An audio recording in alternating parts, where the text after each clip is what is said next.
یہ China radio international کی Urdu service ہے۔ بیجنگ اسٹوڈیو سے اب تک کی اہم خبروں کے ساتھ میں ہوں زبیر بشیر۔ سب سے پہلے خاص خبروں کا خلاصہ۔ وزیر اعظم لی چیانگ نے پاکستانی وزیر اعظم شہباز شریف سے ملاقات کی۔ چین کے وزیر اعظم کی فرانس کے صدر اور وزیر اعظم سے ملاقاتیں، اور انسانی حقوق کونسل میں چینی نمائندے نے جاپان پر زور دیا کہ وہ ایٹمی آلودہ پانی کے مسئلے پر عالمی برادری کے خدشات کا جواب دے۔ آئیے اب خبریں سنتے ہیں تفصیل کے ساتھ۔ 22 جون کی سپہر چین کے وزیر اعظم لی چیانگ نے پیرس میں پاکستانی وزیر اعظم شہباز شریف سے ملاقات کی۔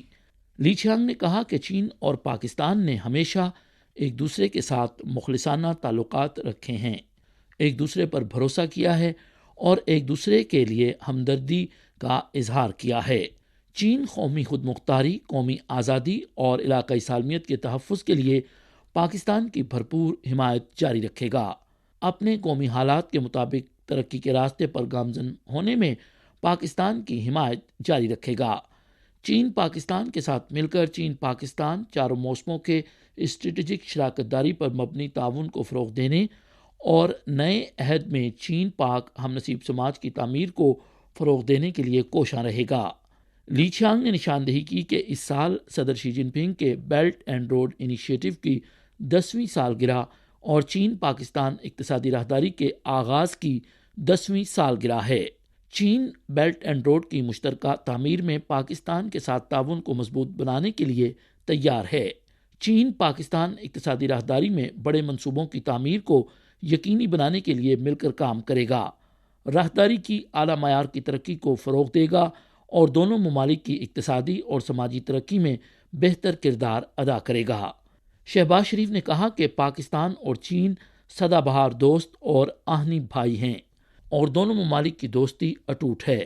پاکستان ون چائنا پالیسی کی پاسداری کرتا ہے، قومی خود مختاری اور علاقائی سالمیت کے تحفظ میں چین کی مضبوطی سے حمایت کرتا ہے، اور چین پاکستان اقتصادی راہداری کی اعلیٰ معیار کی ترقی کو فروغ دینے اور مختلف شعبوں میں باہمی فائدہ مند تعاون کو مضبوط بنانے کے لیے چین کے ساتھ مل کر کام کرنے کے لیے تیار ہے۔ پاکستان چین کو روکنے اور دبانے کی کسی بھی کوشش کی مخالفت کرتا ہے اور کثیر الجہتی امور میں چین کے ساتھ مضبوطی سے ایک دوسرے کی حمایت کرے گا۔ 22 جون کی دوپہر چین کے وزیر اعظم لی چیانگ نے پیرس کے ایلیسی پیلس میں فرانسیسی صدر میکرون سے ملاقات کی۔ لی چیانگ نے کہا کہ صدر میکرون نے کچھ عرصہ قبل چین کا کامیاب دورہ کیا تھا۔ اس دورے کے دوران آپ کی صدر شی جن پنگ کے ساتھ تفصیلی گفتگو ہوئی، جس میں چین فرانس تعلقات کی ترقی کے لیے ایک خاکہ تیار کرتے ہوئے بہت سے موضوعات پر اسٹریٹجک اتفاق رائے طے پایا۔ میرے دورہ فرانس کا مقصد دونوں سربراہان مملکت کے درمیان طے پانے والے اہم اتفاق رائے کو عملی جامہ پہنانا ہے۔ لی چیانگ نے نشاندہی کی کہ چین فرانس اور چین یورپ تعلقات کے بہت سے ثمرات ہیں اور انہیں باہمی تعاون کو مضبوط بنانا چاہیے۔ جوہری توانائی اور ایروسپیس جیسے روایتی شعبوں میں تعاون کو گہرا کرنے کے ساتھ ساتھ ابھرتے ہوئے شعبوں میں تعاون کے امکانات کا بھی فائدہ اٹھانا چاہیے، جیسا کہ ماحولیاتی تحفظ، ڈیجیٹل معیشت، مصنوعی ذہانت اور جدید مینوفیکچرنگ، تاکہ باہمی فائدے اور جیت جیت تعاون کو فروغ دیا جا سکے۔ چینی کاروباری اداروں کو فرانس میں سرمایہ کاری کرنے کی ترغیب دیتا ہے۔ چین عالمی امن اور استحکام کو فروغ دینے کے لیے فرانس کے ساتھ بین الاقوامی امور میں رابطے اور تعاون کو مضبوط بنانے کے لیے تیار ہے۔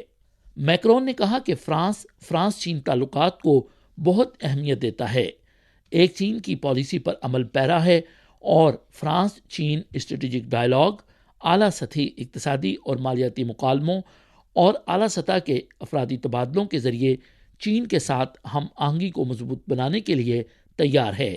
مقامی وقت کے مطابق 22 جون کی صبح وزیر اعظم لی چیانگ نے پیرس میں وزیر اعظم کے محل میں فرانسیسی وزیر اعظم بورن کے ساتھ بھی بات چیت کی۔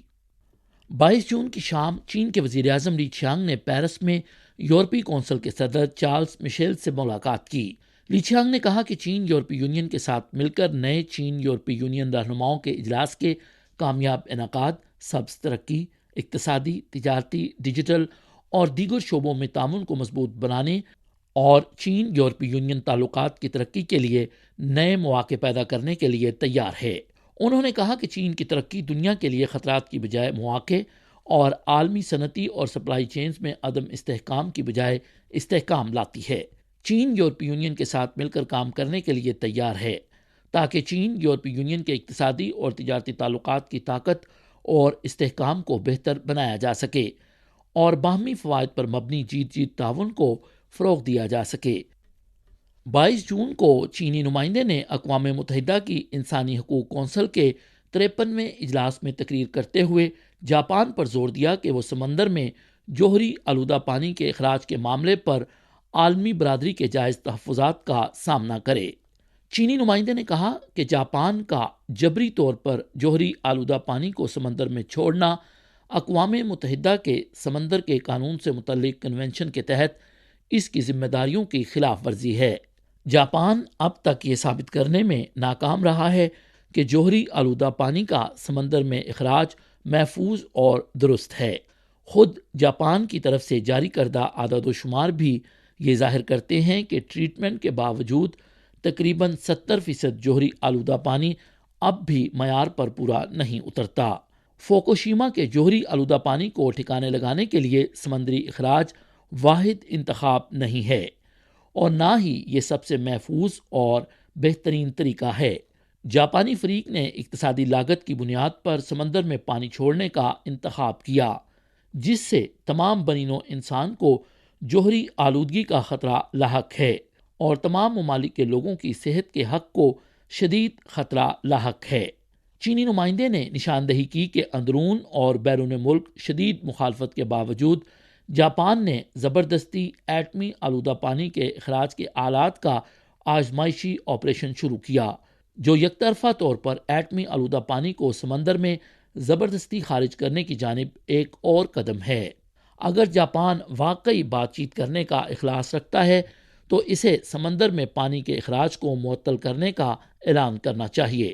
پڑوسی ممالک، بحر الکاہل کے جزیروں کے ممالک اور دیگر اسٹیک ہولڈرز کو جوہری آلودہ پانی کے آزادانہ نمونے لینے اور تجزیہ کرنے کی اجازت دینا چاہیے اور سمندر کے علاوہ دیگر تمام ممکنہ طریقے تلاش کرنے پر اتفاق کرنا چاہیے۔ تجزیہ کاروں نے نشاندہی کی ہے کہ امریکی فیڈرل بینک کی جانب سے گزشتہ 40 سالوں میں شرح سود میں سب سے تیز رفتار اضافے نے عالمی مالیاتی منڈی میں اتار چڑھاؤ کو جنم دیا ہے اور بہت سے ممالک میں مقامی کرنسیوں کی قدر میں کمی کو بڑھا دیا ہے۔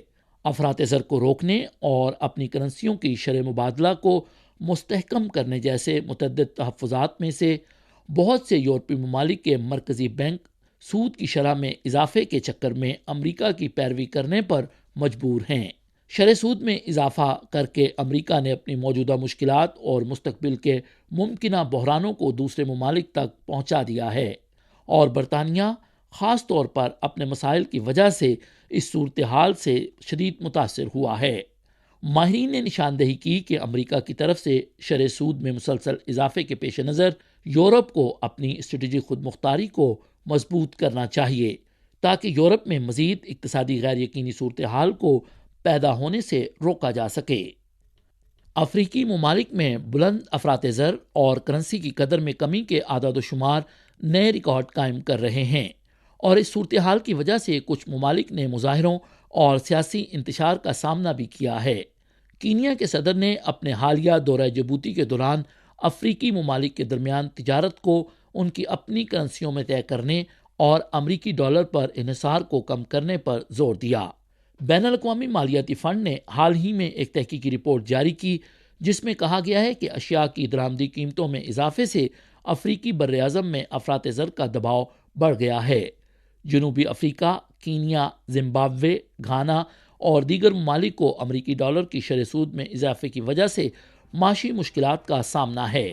زمبابوے کی کرنسی اپنی قدر کا 80% کھو چکی ہے۔ افریقی ممالک کی کرنسیاں کمزور ہو گئی ہیں جس سے خوراک اور ایندھن کی درآمد پہلے سے مہنگی ہو گئی ہے۔ یہ تھیں چائنا ریڈیو انٹرنیشنل کی اردو سروس سے اب تک کی اہم خبریں۔ زبیر بشیر کو اجازت دیجیے۔ مزید خبروں کے لیے دیکھیے ہماری ویب سائٹ، پتہ ہے urdu.cri.cn۔